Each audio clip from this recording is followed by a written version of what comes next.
Let's admit it, folks, our motorcycles are our entire lives. As much as we don't want to admit it to our friends and family, they're everything for us. Emotionally, psychologically, physically, they're our entire world.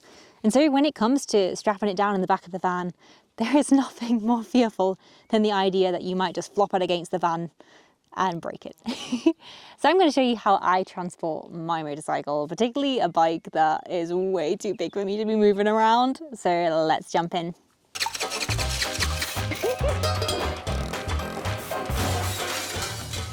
This one was completely my fault. Now, full disclaimer before we jump into it, I just want to say all of the products that I am about to mention are not sponsored in any way, shape and form. I purchased all of these with my own money. I am not affiliated. I do not get any benefit from mentioning any of these companies. I selected these companies on the basis of my own research and on the basis of I was looking for a specific solution that I thought would work for me personally. I'm not affiliated in any way, shape and form. I just like the stuff. I think it's good stuff. And I'm happy to tell people that I like it. It's not sponsored, not a sponsored post. Other than that, let's jump in. Now, starting with the ramp. This ramp I purchased off Facebook Marketplace for £350. This ramp is made or distributed, I don't know which, by a company called WM Systems. I think it retails new about £1,000. However, I did not purchase this new. I got it off Facebook Marketplace. I was really lucky because there isn't a lot of people selling chunky fat ramps, and he happened to be selling it in my specific area as well. So I got a cracking deal. I was really happy. It was a little bit above the budget of what I wanted to spend for a ramp, but at the end of the day, I was like, well, 300 isn't £1,000, so I just went for it. It was a little bit of a pain to install, and I pretty much had a mental breakdown 4 days in a row. And I don't think that was necessarily a fault of the ramp. It was the fact that the ramp was secondhand, and part of the fixture of the ramp was bent, and a little section of it was missing. I'm going to be honest, I'm not wholly sold on this ramp because it's so freaking noisy when I drive around, to the point that I will like move the ramp up and then use ratchet straps to secure it just to make it less noisy in the van. It does my head in. But as a ramp, it is freaking solid. And I specifically wanted a ramp that was chunky and fat. I didn't want no skinny ramp. I see people all the time loading bikes in on skinny ramps and they just go plop like a domino. I didn't want that. Let's face it, guys, I'm clumsy, I'm a mess. If I can drop it, I will drop it. So it was really important for me to get a ramp I could walk up with the bike. I ain't doing no step ups. I ain't about that life. It's too much effort. So I'll show you the issue with the ramp that I have though. Long story short, there was a section of the ramp missing here, and the idea behind it is that you're supposed to be able to release the ramp so that if you want to open the back doors of your van and then move the ramp out by swinging it, that is an option. I personally will never do that. It is never a feature I will ever use, and I am not interested in a van that does that.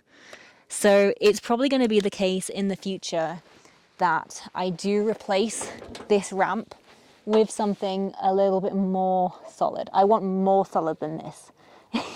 And this is designed to swing out. It doesn't swing out because I bolted it down, but the ones that are designed to be here permanently are really bolted down. I have like 2 screws holding this ramp in that are only drilled into the floor. It's a temporary measure, don't come at me. It's because I do plan to replace the floor. I just wanted to do a trip in the van first to see how I used the van before I went ahead and did all the mod cons and left things permanently. Now I'm going to show you how the ramp works. I have a button here and I press that button and I just roll it towards the van. When I get it to this position, I put my hand here away from the hinge and I lift up and it's in the van. That is all there is to it. Pretty simple. So walking in the van, we have immediately, as you can see, this is a steady stand. This is where the front wheel of my bike goes into. So it rolls in here, locks in. And then you strap this around the wheel. that ain't moving basically. I'll always leave it in gear as well when I roll it in. So you want this in this position, bringing the bike into the van. A lot of people do put brake locks on their bike. I just leave it in gear. I don't really care. You may also notice, aside from my disgustingly dirty floor covered in desert sand, I have this to the side of it, which is a very interesting system. So basically this works almost like a seat belt. These sections clip in and out, and you can move them and adjust them to, like, depending on the width of your bike. I have these in a fixed position at all times, at least for this particular bike. Now, this entire system that I use is made by a company called AceBikes.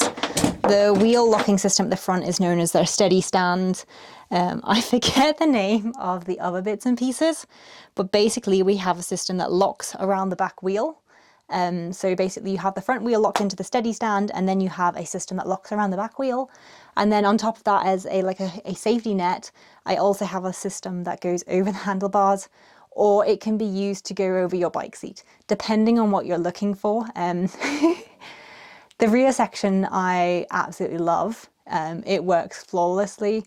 The handlebar ties I freaking hate. And I'm going to show you why after we load the bike. But first I'm going to get the bike around and I will show you how I get it in the van. So let's go. Oh.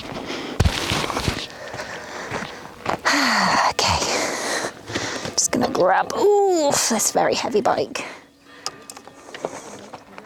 Dun, dun, dun, dun, dun. The little old lady's watching me currently.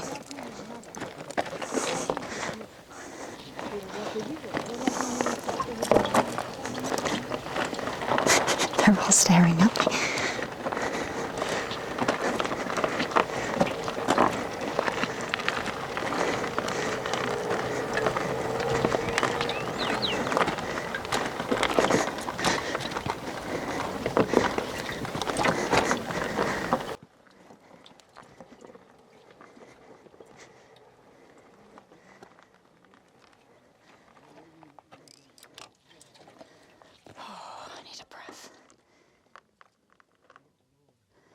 So I currently have the bike lined up when it is in an upright position with the steady stand and also the center of the ramp.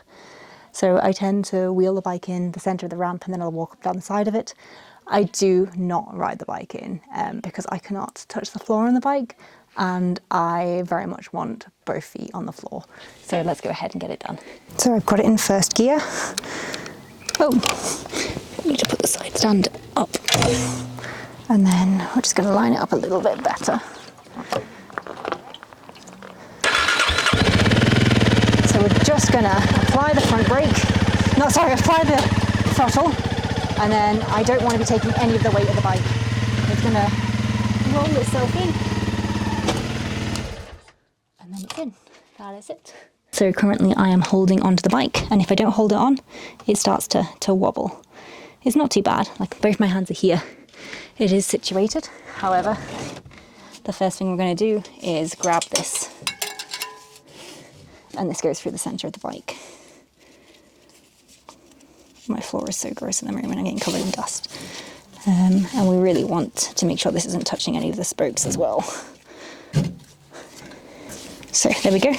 That is now locked in, so we have a little bit of security.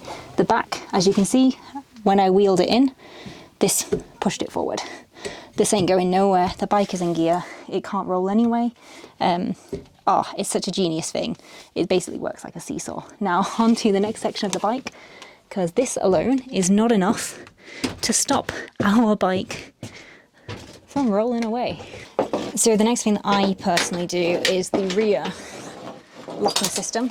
This is basically a letter H that just goes over the back of your wheel, like here, and it hugs it. And the good thing about this is that basically it works on a ratcheting system. So we take these, we have our little seatbelt connectors, and I just hook it on there. No dramas, no big issues. And then I take this section, which is like a seatbelt, hook it in, pull this tight, but not too tight because we still need to do the other side. So again, we take our little hook, pop it on here, get the little seatbelt connector, and then we're just gonna tighten it. That's section 1. I'm going to tighten this side.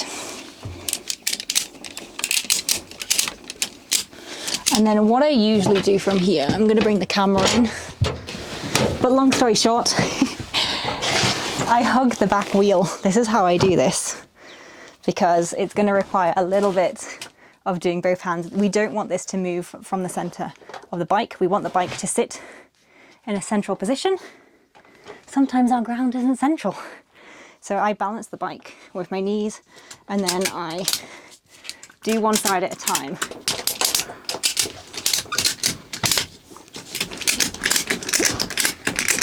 You just got to be really aggressive with it. Don't be shy. All it's doing is compressing the suspension. Right, I'm covered in desert dust now, but I will show you what this looks like. So basically this is the section, this is stuck on the wheel. This ain't going nowhere. It gets put in, and then obviously as you ratchet it, it pulls it tight, which then pulls against the floor. This floor system has 1, 2, 3, 4, 5, 6, 7, 8, 9 bolts into the floor. It is spreading that weight out really well.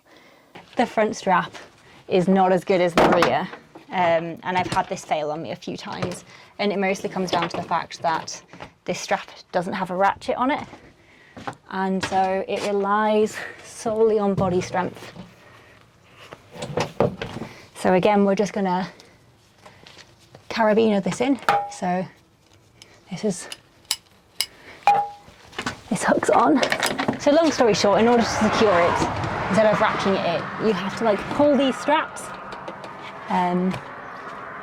Now, this obviously is a bit of a design flaw, because what happens if you're like me and you have little noodle arms and you pull this tight and you still can't get it tight, you know? It fails, as I have found out. It wasn't a big issue because the bike didn't topple over because the rear and front shafts are. But I found the only way to really do this is to sit on top of the bike as I'm tightening it to compress the suspension. So what I usually do is, again, I like try to put all of my body weight onto the tank, and then I just pull this way. And that is the only way I can get this to not fail. I think if you're like a big burly bloke, you're not really going to struggle so much. I am not a big burly bloke, and I struggle. But no more. I just use my fat ass to get it ratchet down tight. So okay, Sprocketeers, so this is it. This is how I tie motorbikes down in the back of my van. It ain't going nowhere. Like, it really ain't going nowhere. Now, I know that a lot of people prefer to use ratchet straps because at the end of the day, it is significantly cheaper. Like, it is significantly cheaper. However, for me, finding a solution was more about finding a solution that was quick, easy, and required a lot less strength.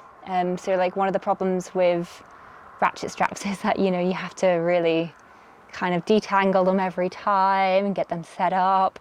Then you have to kind of balance the bike a bit more. Then you have to keep constantly going around in circles, tightening them all until it's at a place. And I have shifted bikes with ratchet straps in the back of this van, no problem, no problem.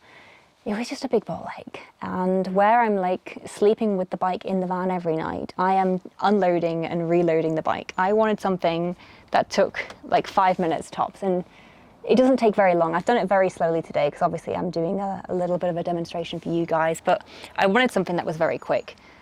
The downside is, I'm not gonna lie guys, it was so overpriced. It was so expensive for what it is effectively a really fancy ratcheting system. The front strap, I hate. I think they do a ratchet version now, and I really regret getting this strap, especially when they have a ratchet one. But what I might do is end up buying another ratchet handlebar strap and then just using this one for the center of the bikes going forward, because especially with bikes that have like really bouncy suspension, when you're going over like bumps in the back of the van, the suspension compresses with the handlebars and they do come loose. So the ratcheting system is far superior. I don't know if you have like an issue if you're like super strong and can really compress the suspension to tie it down. I am not. So for me, it's not working.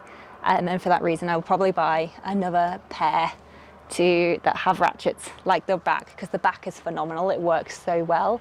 And actually I could travel with just the chock and the rear wheel system and it wouldn't fall over. This is just added security at the end of the day, but because it has that fluffy section in the middle, you can use it as a seat strap. So that's what it will eventually be. Now, I installed this system in my van before I put the new floor on, obviously because I've come to tour in Spain. I actually have another system of this as well. So I have two, and the reason being is that I'm going to have two systems side by side in the van. The other day, funnily enough, I ended up picking up a biker who had broken down, and that second system would have come so much in handy because he could have just rolled it in, I could have just chocked it down, and we could have gone. Now, it wasn't a big issue either because this is tied to the floor and not the sides of the van. It means that I have this entire space free currently.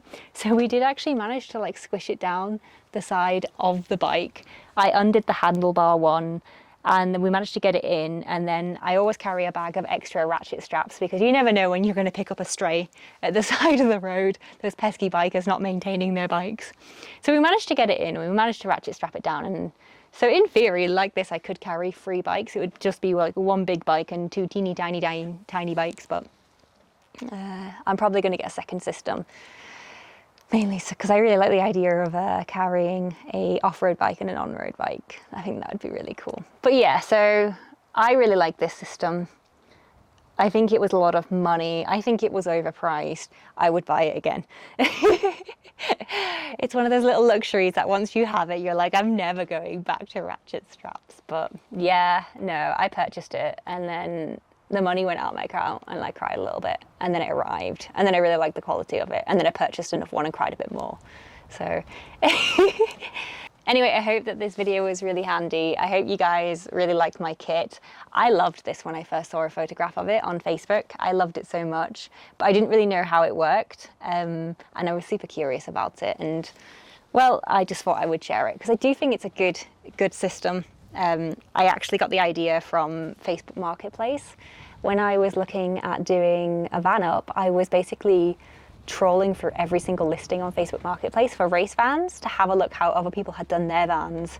And the one thing that I consistently kept noticing was that all of the professional race vans were using this system.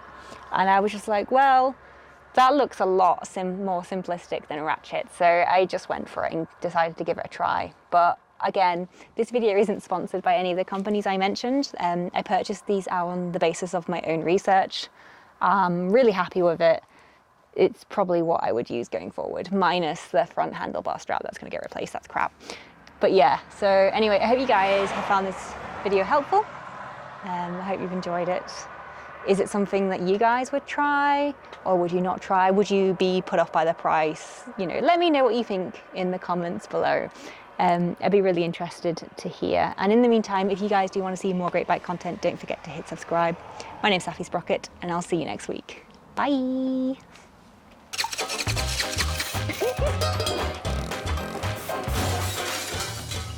This one was completely my fault.